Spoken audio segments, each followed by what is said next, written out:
पुस्तकाचं पहिलं पान म्हणजे तू. पुस्तकाचं पहिलं पान म्हणजे तू, त्याच पुस्तकाचं शेवटचं पान म्हणजे मी. कारण तुझ्याशिवाय सुरुवात नाही ना माझ्या वाचून शेवट नाही. असेच आयुष्याचे दोन चुकलेले वाटसरू, तू आणि मी. संथ वाहणारी नदी म्हणजे तू, खवळलेला समुद्र म्हणजे मी. संथ वाहणारी नदी म्हणजे तू, खवळलेला समुद्र म्हणजे मी. कारण नदीशिवाय समुद्र नाही आणि समुद्राशिवाय नदी नाही. असेच आयुष्याच्या जलचक्रात अडकलेले दोन वाटसरू, तू आणि मी.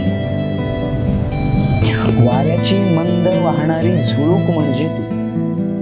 वाऱ्याची मंद वाहणारी झुळूक म्हणजे तू, जमिनीत पाय रोवून उभा झाड म्हणजे मी. कारण माझ्या वाचून तू हलत नाही ना तुझ्या वाचून मी.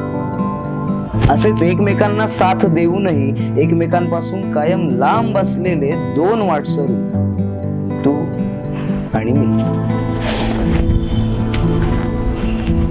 पानांवरून ओघळणारा दवबिंदू म्हणजे तू, बेधुंद होऊन कोसळणारा पाऊस म्हणजे मी. पानांवरून ओघळणारा दवबिंदू म्हणजे तू, बेधुंद होऊन कोसळणारा पाऊस म्हणजे मी. दोघांची रूप एकच, पण बघण्याचा दृष्टिकोन मात्र वेगळा. तू ओघळणारी, मी कोसळणार. असेच आयुष्यात चुकूनही एकमेकांसाठी कायम उभे असलेले दोन वाटसरू,